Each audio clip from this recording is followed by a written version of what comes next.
Hello English 3 students, this is the first video for our academic vocabulary set for the next text that we will be studying, which is La Relación by Alvar Núñez Cabeza de Vaca from Unit 1, Part 2, First Encounters.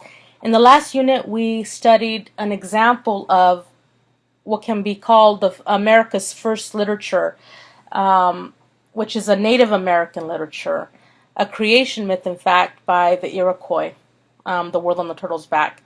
But in this unit, we will look at one of the first texts by the people who colonized the New World. And in this, we have the historical report written by Cabeza de Vaca to the King of Spain, relating the trials and the tribulations that he went through in his colonization and exploration of what is now North America and United States. So the purpose of this video is not to explain the terms or to explain how they relate to one another or how they relate to the story itself, but merely to introduce them and to allow you guys to copy down the terms and their definitions. So let us begin.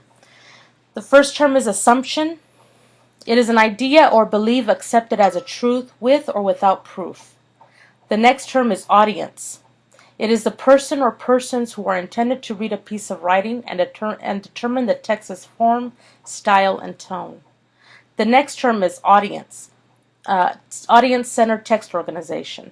It is when the author of a text structures or organizes a text in a specific way in order to facilitate or enhance the reader's understanding of the text.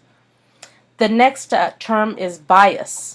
It is a prejudice or mental leaning toward or against some topic, issue, or person. The next term is diction determined by audience. It is when the language and style of a text is determined by the reader of a text, taking into account the reader's beliefs, biases, assumptions, level of knowledge, and attitude toward the text's subject. The next term is text organizer. It is an aid such as italics, boldface headings, and color type that help emphasize, clarifies, or structure ideas in a piece of writing. The next term is objective. It means not influenced by personal feelings, interpretations, or prejudice based on facts, and it means unbiased. The next term is subjective. It means emotional, based on inner experience or opinion rather than fact. So it is the opposite of objective.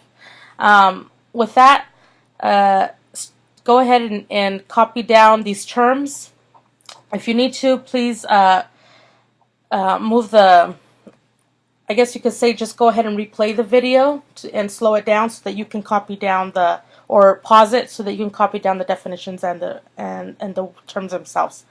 In the next video, I'm going to begin lecture on exactly what these terms mean and how do they relate to the standards that we'll be studying for La Relación.